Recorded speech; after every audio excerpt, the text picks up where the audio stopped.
Hello, seniors and any juniors that are following along. I'm going to try to read as much of chapter 16 letters as I can, but it's getting kind of close to 3, so we'll see.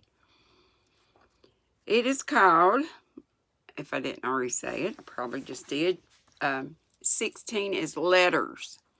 In the cold gray dawn, the sisters lit the lamp and read their chapter with an earnestness never felt before. For now the shadow of real trouble had come, showing them how rich in the sunshine their lives had been. The little books were full of help and comfort, and as they dressed, they agreed to say goodbye cheerfully and hopefully, and send their mother on her anxious journey, unsaddened by tears or complaints from them. Everything seemed very strange when they went down, so dim and still outside, so full of light and bustle within. Breakfast at that early hour seemed odd, and even Hannah's familiar face looked unnatural as she flew about her kitchen with her nightcap on. The big trunk stood ready in the hall. Mother's cloak and bonnet lay on the sofa, and Mother sat trying to eat, but looking so pale and worn with sleeplessness and anxiety that the girls found it very hard to keep their resolution. Meg's eyes kept filling in spite of herself, so she was about to cry. Jo was obliged to hide her face in the kitchen roller more than once,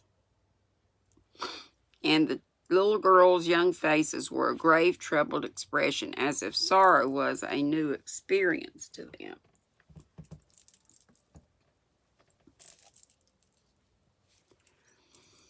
You think I was dipping snuff, all this wiping. Nobody talked much, but as the time drew very near and they sat waiting for the carriage, Mrs. March said to the girls, who were all busied about her, one folding her shawl, another smoothing out the strings of her bonnet, a third putting on her overshoes, and a fourth fastening up her traveling bag.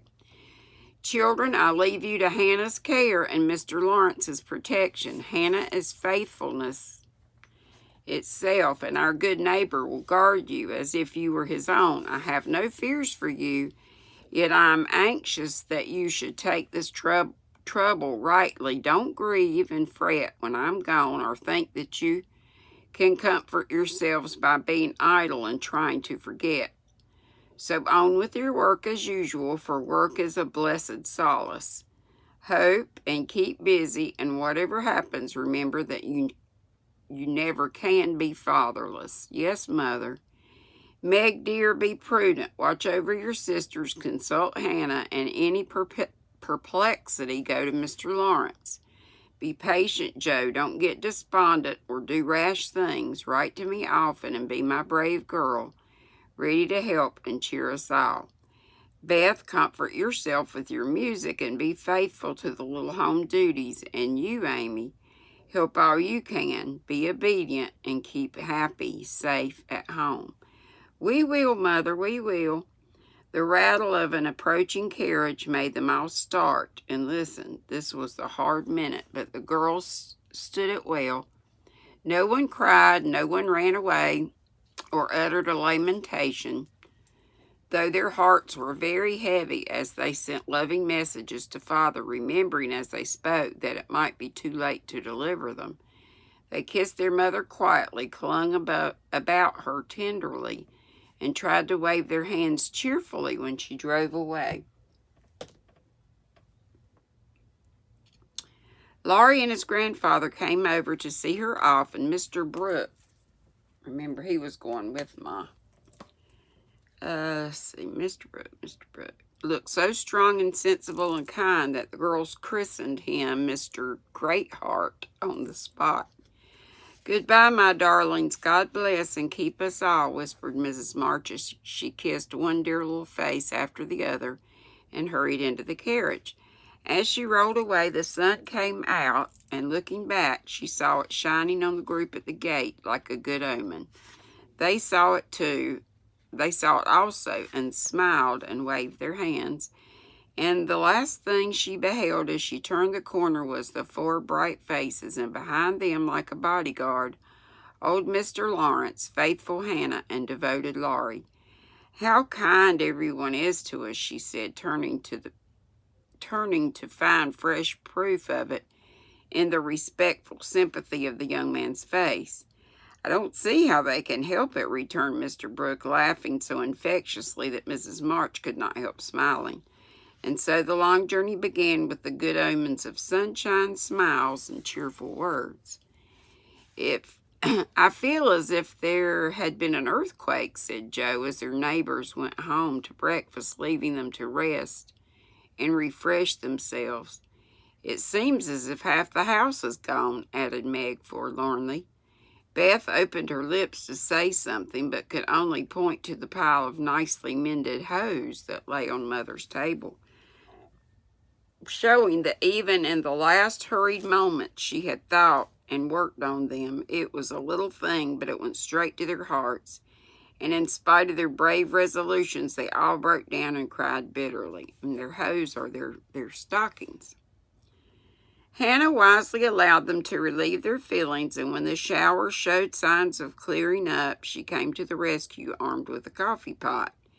Now, my dear young ladies, remember what your ma said and don't fret. Come and have a cup of coffee all around. Then let's fall to work and be a credit to the family. Coffee was a treat, and Hannah showed great tact in making it that morning. No one could resist her persuasion of the coffee pot. They drew up to the table, exchanged their handkerchiefs for napkins, and in 10 minutes were all right again. Hope and keep busy. That's the motto for us, so let's see who will remember it best. I shall go to Aunt March as usual. Oh, won't she lecture, though, said Joe, as she sipped with returning spirit. I shall go to my Kings, and that's the name of the family, though she watches the kids, Meg does. Though I'd much rather stay at home and attend to things here, said Meg, wishing she hadn't made her eyes so red. No need of that. Beth and I can keep house perfectly well, put in Amy with an important air. Hannah will tell us what to do, and we'll have everything nice when you come home, added Beth, getting out her mop and dish tub without delay. I think anxiety is very interesting, observed Amy, eating sugar pensively. The girls couldn't help laughing and felt better for it, though Meg shook her head at the young lady who could find consolation in a sugar bowl. And usually, I would think back then and during the war that sugar was kind of scarce, hard to come by. But, let's see. The sight of the turnovers made Joe sober again, and when the two went out to their daily task, they looked sorrowful back at the window where they were accustomed to see their mother's face. It was gone, but Beth had remembered the little household ceremony, and there she was, nodding away at them like a rosy-faced mandarin. That's so like my Beth, said Joe, waving her hat with a grateful face. Goodbye, Maggie. I hope the Kings won't train today. I guess it means be bad. Don't fret about Father, dear, she added as they parted. And I hope Aunt March won't croak. Your hair is becoming. It looks very boyish and nice, returned Meg, trying not to smile at the curly head which looked comical small on her tall sister's shoulders. That's my only comfort. And touching her hat, a la Laurie, went away Joe, feeling like a shorn sheep on a wintry day. News from their father comforted the girls very much, for though dangerously ill, the presence of the bed and tenderest of nurses had already done him good.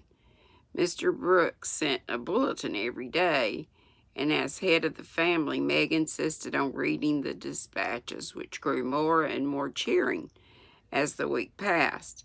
At first, everyone was eager to write, and plump envelopes were carefully poked into the letterbox by one or other of the sisters who felt rather important with their Washington correspondence. As one of these packets contained characteristic notes from the party, we will rob an imaginary mail and read them. So this is just made up. My dearest mother, it is impossible to tell you how happy your last letter made us, for the news was so good we couldn't help laughing and crying over it. How very kind Mr. Brooke is, and how fortunate that Mr. Lawrence's business detains him near you so long, since he is useful to you and Father. The girls are all as good as gold. So Meg must be writing that. Yeah, Meg is writing that. Joe helps me with the sewing and insists on doing all sorts of hard jobs I should be afraid she might overdo if I didn't know that her moral fit wouldn't last long. Beth is as regular about her task as a clock and never forgets what you told her. She grieves about Father and looks sober, except when she is at her little piano. Amy minds me nicely, and I take great care of her. She does her own hair, and I'm teaching her how to make buttonholes and mend her stockings. She tries very hard, and I know you would be pleased with her improvement when you come, or you will be pleased. Mr. Lawrence watches over us like a motherly old hen, and as Joe says, and Laurie is very kind and neighborly. He and Joe keep us merry, for we get pretty blue sometimes and feel like orphans, for you are so far away. Hannah is a perfect saint. She does not scold at all, and always calls me Miss Margaret, which is quite proper, you know, and treats me with respect. We are all well and busy, but we long day and night to have you back. Give my dearest love to Father, and believe me, ever your own, Meg. This note, prettily written on scented paper, was a great contrast to the next, which was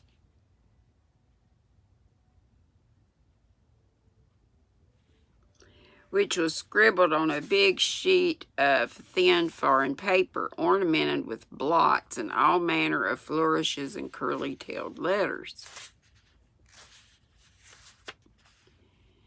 Blah, blah, blah. My precious Marmee, 3 cheers, and this is from Joe. 3 cheers for dear Father. Brooke was a trump to telegraph right off and let us know the minute he was better. I rushed up garret when the letter came and tried to thank God for being so good to us, but I could only cry and say, I'm glad, I'm glad. Didn't that do as well as a regular prayer?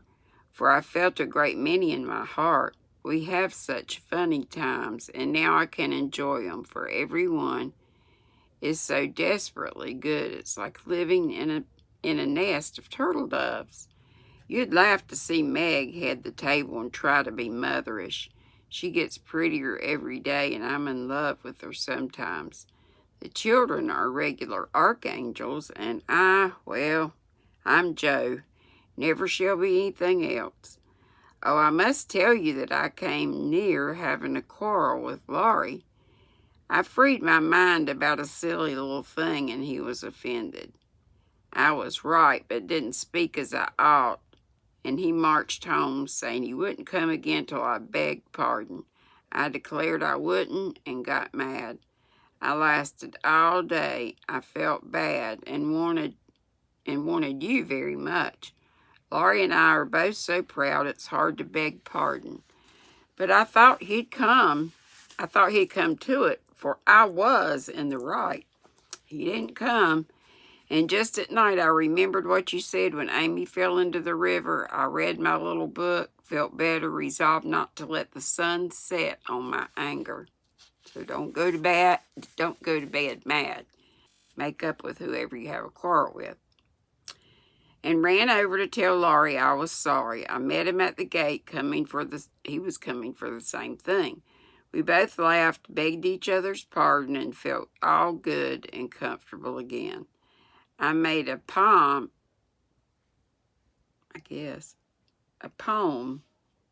maybe. Yesterday when I was helping Hannah wash, and his father likes my silly little thing. Oh, a poem. She called it a P-O-M-E, poem. Likes my silly little things, I put it in to amuse him. Give him the lovingest hug that ever was, and kiss yourself a dozen times for your topsy-turvy Joe. And here is her little poem, or poem. A song from the suds. Queen of my tub, I merrily sing while the white foam rises high, and sturdily wash and rinse and wring and fasten the clothes to dry.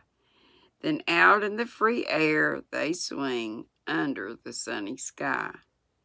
I wish we could wash from our hearts and souls the stains of the dark week away. Oh, this is still the thing. I wish we could wash from our hearts and souls the stains of the week away, and that water and air by their magic make ourselves as pure as they. Then on the earth there would be indeed a glorious washing day. Along the path of a useful life will heart's ease ever bloom. The busy mind has no time to think of sorrow or care or gloom, and anxious thoughts may be swept away as we busily wield a broom. I'm glad a task to me is given to labor at day by day, for it brings me health and strength and hope, and I cheerfully learn to say, head you may think, heart you may feel, but hand you shall work always. Dear Mother, and this is from Beth, there's only room for me to send my love and some pressed pansies from the root I've been keeping safe in the house for Father to see. I read every morning, try to be good all day, and sing myself to sleep with Father's tune. I can't sing Land of the Leaf now. It makes me cry. Everyone is very kind, and we are happy as we can be without you. Amy wants the rest of the page, so I must stop. I didn't forget to cover the holders, and I wound the clock and air the rooms every day. Kiss dear Father on the cheek he calls mine. Oh, do come soon to your loving little Beth. Ma cherie mama. From Amy. We are all well.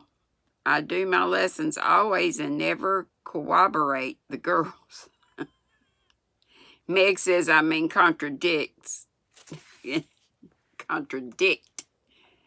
And she said CONTRADICK. So I put in both words and tell you to take the properest. Meg is a great comfort to me and lets me have jelly every night at tea. It's so good for me.